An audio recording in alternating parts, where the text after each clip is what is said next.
As we get started here, Sam, I'd like to just bring something up. And, well, in fact, we had a similar discussion about this just a few weeks ago in the month of October. Keith Wiebe and myself, I believe, were the co-hosts that day. We discussed the topic of church shootings and biblical self-defense with now retired Lieutenant Colonel of the Pennsylvania State Police, Oscar Rivera. He was basically the second in command of the Pennsylvania State Police. And on that program, I was quoting from an article in 2014 that was written in the New York Times, and the title of that article was FBI Confirms a Sharp Rise in Mass Shootings Since 2000. We went on and we discussed how not only have mass shootings increased in our country, but it seems that the number of church shootings is on the rise too.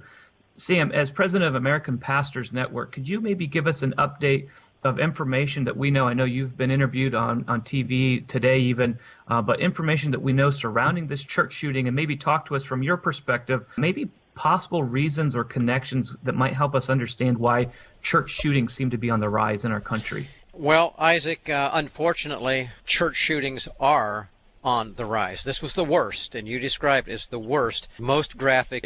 This goes into the books as one that was extensive, in every regard, very bad. The shooter here, let's go that first. This guy, 26, Devin Kelly.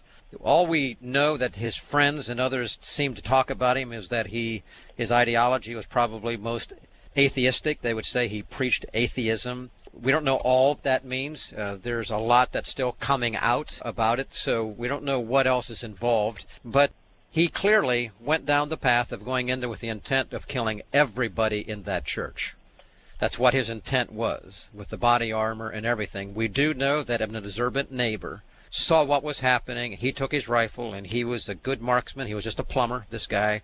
He was not a trained guy, more or less, but he shot through the crack in the body armor, which wounded this fellow. He stopped his shooting. He ran to his car. They chased him down the road, and it appears that he either killed himself or he drove off the road as a result of loss of blood from that neighbor who went after it. So there's a lot of applications to this.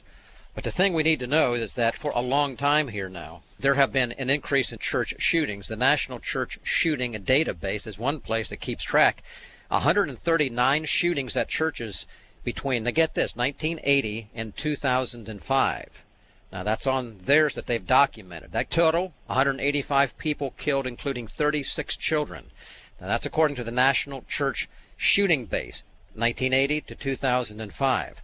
Since 2005, there have been numerous other church shootings. If we recall, one was in Charleston, South Carolina, where there were some down there. But since 2015, evidently, the reports are 248 violent incidents on religious property. And according to the Washington Post, now they're saying that there have been 132 mass shootings in America since 1966, and that goes around everywhere. That includes movie theaters and schools and malls and all that kind of thing. The thing that bears in mind here is that churches, though, unfortunately are among that list, and they have been a number of them going way back. Churches make a good target because they publicize their services. They're open to the public. Matter of fact, the church is there to open up the doors to invite in those who need the Lord, and that is the whole purpose. So that is why they are a good target.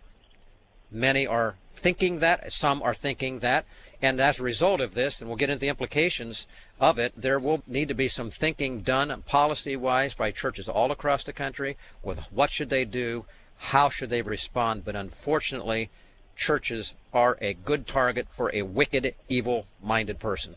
Wow, what a sad and scary thought there. Pastor Gary, you've seen different tragedies throughout the years. This, as Sam described, has been the worst church shooting.